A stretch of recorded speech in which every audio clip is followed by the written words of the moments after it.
तो real analysis के classes में हमने सेट्स के ऊपर 2 वीडियोस ऑलरेडी करके रखा है। तो आज हम कार्टेशियन प्रोडक्ट, रिलेशंस और फंक्शंस के बारे में जानेंगे। तो चलिए स्टार्ट करते हैं। तो चलिए देखते हैं कार्टेशियन प्रोडक्ट है क्या। If A and B are two non-empty sets, then the Cartesian product A cross B of A and B is set of all ordered pairs A, B with A belongs to A and B belongs to B. That is, in short, इसको हम ऐसे लिख सकते हैं the Cartesian product A cross B is equals to the set of all ordered pairs A, B, जहाँ पे A set A से आता है और B set B से आता है. So this was about Cartesian product. आगे हम थोड़े results देखते हैं जो important है. A cross B is empty if either A is empty or B is empty. इसीलिए हमने डेफिनेशन में डिफाइन करते वक्त लिखा है कि A and B are non empty sets. अगर दोनों सेट में से कोई एक सेट एम्प्टी हो गया तो A cross B the Cartesian product will be empty. So the next is A cross B is not equals to B cross A। ये इंपॉर्टेंट है क्योंकि हमेशा A, B ordered pair B, A ordered pair के बराबर नहीं होता है। तो if one element is distinct then the set are not equal. यहाँ पे तो कोई भी ऐसे एलिमेंट्स इक्वल नहीं हो सकते। The elements the ordered pairs A, B is not equals to B, and hence A cross B is not equals to B cross A। और इसको भी नोट करना जरूरी है जहाँ पे A not equals to B होता है। Next is Cartesian product A cross B का cardinality of A into cardinality of B के बराबर होता है। इसको समझने के लिए एक एग्जाम्पल लेते हैं। Set A is considered as A, B, set B is considered as 1, 2, 3। तो A cross B को लिखने का ढंग क्या है? A को हर एक एलिमेंट ऑफ B के साथ पेयर करना है, जैसे कि A, 1, A, 2, A, 3। Similarly B को भी हर एक element of capital B that is set B के एलिमेंट से पेयर करना है, that is B, 1, B, 2, B, 3। And hence A cross B क्या हो सकता है? A, 1, A, 2, A, 3, B, 1, B, 2, B, 3। So this was about A cross B। अभी देखिए total number of elements in A cross B कितने हैं? 1, 2, 3, 4, 5, 6। And total number of elements in A cross B को कैसे लिख सकते हैं? Total number of elements in A into total number of elements in B। तो A कितना है? 2 into 3 which is equal to 6 and it is very much evident now. तो इसी एग्जाम्पल को मैंने डायग्राम में दिखा है।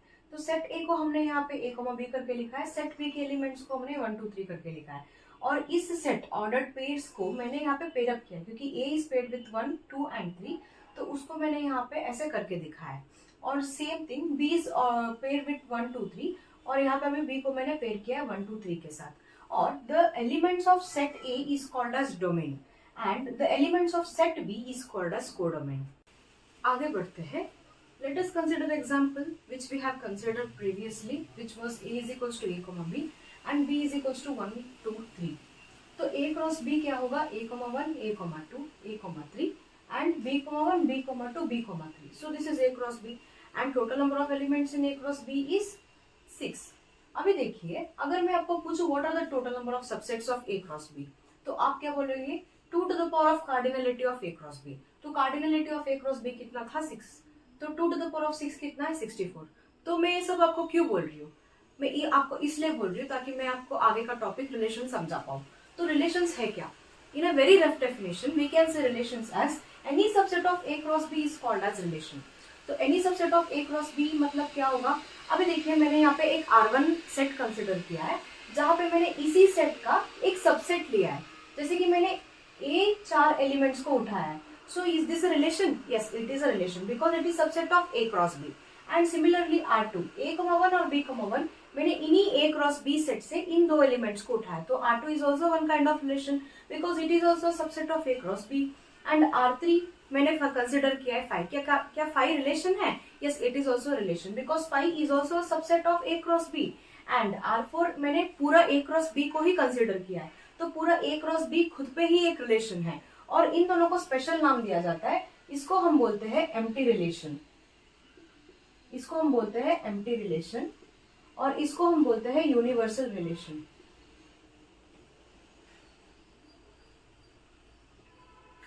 तो this was a rough definition of relations. तो एक्चुअल डेफिनेशंस क्या है वो अभी हम सीखेंगे। तो चलिए देखते हैं रिलेशंस का डेफिनेशन है क्या। A relation R is the subset of Cartesian product A cross B where A and B are two non-empty sets। तो हमने ऑलरेडी देखा था, थोड़ा फॉर्मल लिखा है। तो चलिए और थोड़ा एग्जांपल्स के द्वारा इसको समझते हैं। Let us consider set A to be 1, 2, 3, 4, 5 and set B to be A, B, C, D, E। तो ए क्रॉस बी एक सेट हुआ होगा, उसमें से हमने कोई एक सबसेट उठाया है R1, जिसको मैंने बोला है 1, A, 2, B, 3, C, 4, D and 5, E। इसको हम थोड़ा डायग्रामेटिकली समझते हैं। चलिए यहाँ पे हम सेट ए को लिखेंगे विच इज 1, 2, 3, 4, 5 और सेट बी को लिखेंगे विच इज ABCD। अभी देखिए 1A से रिलेटेड है, 2B से रिलेटेड है, 3C से रिलेटेड है, 4D से रिलेटेड है और 5E से रिलेटेड है।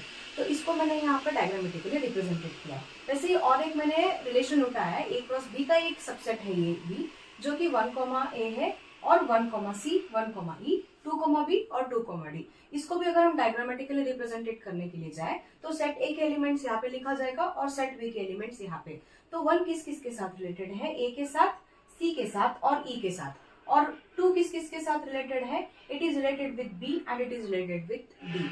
अभी देखिए यहाँ पे हम समझते हैं डोमेन। डोमेन का मतलब होता है द सेट ए। जो सेट ये है दिया गया है उसी को हम डोमेन बोलते हैं। और कोडोमेन क्या होता है, सेट बी। सेट बी इसका कोडोमेन होगा and the same goes for this example as well. हमारा अगला टॉपिक है फंक्शंस। तो फंक्शंस है क्या, it is special type of relation. It is a special type of relation is one of the rough definition of function. Let us understand the actual definition of function. A relation is said to be function when it follows the following rule or law. That is, each element of non-empty set A has only one image to a non-empty set B. इसका मतलब क्या है, हम एक detailed में इसको जानते हैं विद एन एग्जाम्पल। अभी मैंने सेट A लिया है 1, 2, 3, 4, 5 और सेट B लिया है ABCDE। तो देखिए उनका कहने का मतलब ये है कि एक रिलेशन फंक्शन तभी बनता है जब डोमेन के एलिमेंट्स या फिर बोल सकते हैं कि सेट ए के सारे एलिमेंट्स एसोसिएट हो uniquely with the elements of B. इसका मतलब क्या है, let us understand with the diagram. अब ये जो 1 को है मैंने 2 के साथ 1 को है मैंने ए के साथ पेयर किया, 2 को जो है बी के साथ पेयर किया, मान लो 3 को मैंने बी के साथ पेयर किया, 4 को सी के साथ पेयर किया और 5 को डी के साथ पेयर किया।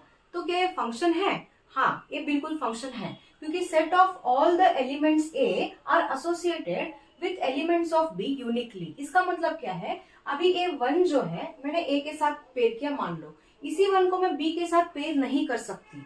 इस 1 का सिर्फ एक एसोसिएशन हो सकता है सेट बी के साथ, तो तभी जाके वो फंक्शन कहलाने का लायक होगा। तो this is a function, this is not a function, it is not allowed, क्योंकि ए जो एक है ये 2 एलिमेंट्स के साथ पेयर हो रहा है। चलो मान लो हम और एक तरह से इसको देखते हैं। अभी मान लो कि मैंने 1 को ए के साथ पेयर किया, 2 को सी के साथ पेयर किया, 3 को डी के साथ और 4 को ई के साथ। क्या अभी भी ये फंक्शन है?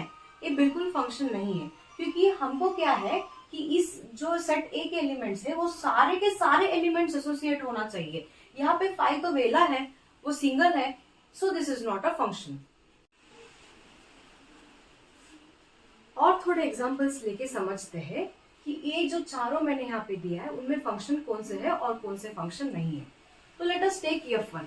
अभी F1 में आप देख सकते हो कि सारे elements of A uniquely paired up है विद एलिमेंट ऑफ बी। देखिए अभी 1 जो है उसका सिर्फ एक रिलेशन है with the element of B. एक जो है the element 1 is only associated uniquely with the element of B, है ना। अभी 1 जो है किसी और के साथ नहीं जा रहा है and hence 1 is qualified.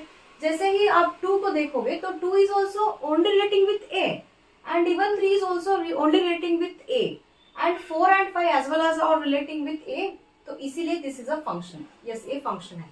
Now let us come to F2। F2 में क्या देख रहे हो आप, द एलिमेंट 1 जो कि डोमेन का एलिमेंट है, यहाँ पे क्या हो रहा है, this element 1 is related with A B C D and E, जो कि बिल्कुल अलाउड नहीं है। फंक्शन के डेफिनेशन के अपोज जा रहा है, क्योंकि हमने क्या बोला था कि 1 जो है सिर्फ सिंगल या फिर यूनिकली एसोसिएट हो सकता है with the elements of B, लेकिन यहाँ पे तो 1 5 लोगों के साथ रिलेट हो रहा है, जो कि बिल्कुल मना है। तो this is not an function. And also आप यहाँ पे एक नोटिस कर सकते हो, और 3 4 8 जो 2 3 4 5 है उनका कोई रिलेशन ही नहीं है with the set of elements of B, तो इसीलिए ये फंक्शन है नहीं।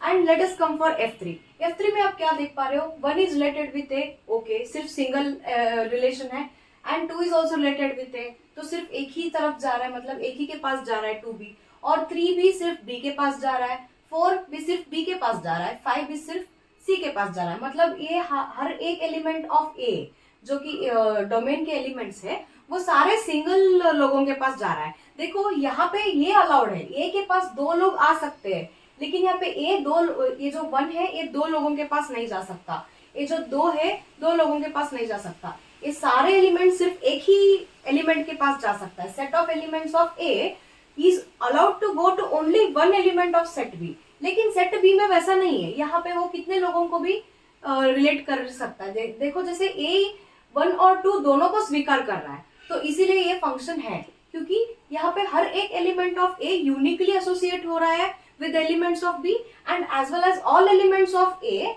Are associated. यहाँ पे कोई भी लेफ्ट आउट नहीं है। And let us come for the fourth one. Fourth one में क्या हो रहा है, 1 is related with A, very well. 2 is related with B, still very well. 3 is related with C, very nice. 4 is related with D. लेकिन 5 तो खाली पड़ा है, यहाँ पे खाली पड़ना अलाउड नहीं है। 5 को भी किसी ना किसी के साथ रिलेट होना चाहिए था, लेकिन यहाँ पे ये रिलेट नहीं हो रहा है and hence it is not a function. तो अभी हम समझते हैं image and pre image. Images का मतलब क्या होता है, अभी मान लीजिए ये सेट ए को हम डोमेन बोलते हैं और सेट बी को कोडोमेन, और इसके साथ साथ हम जानते हैं रेंज क्या है। तो रेंज का मतलब वो होता है जब फंक्शन रिलेट होने के बाद कोडोमेन के किस एलिमेंट्स के साथ रिलेट हो रहा है उसको हम रेंज सेट में लिखते हैं। जैसे कि यहाँ पे सेट बी में ऐसे कौन से एलिमेंट्स है जो रिलेट हो रहा है, वो सिर्फ सिंगलटन ये है। तो रेंज सेट में क्या आ रहा है, सिर्फ सिंगलटन ए। यहाँ पे सेट ए ही डोमेन है और सेट बी खुद पे ही कोडोमेन है, लेकिन range for F1 is A. Singleton A क्यों, सिर्फ ए एक ऐसा एलिमेंट है सेट बी में जो रिलेट हो रहा है। And this was about range.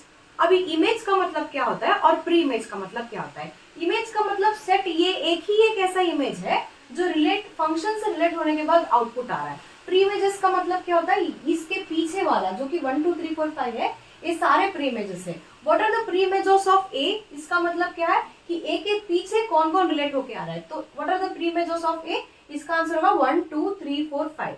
What is the image of 1, you will say A. What is the image of 2, you will again say A. And the image of 3 4 5 are also A. अभी इसी को हम यहाँ पे discuss करते हैं इन F3। तो F3 भी हमारा फंक्शन था।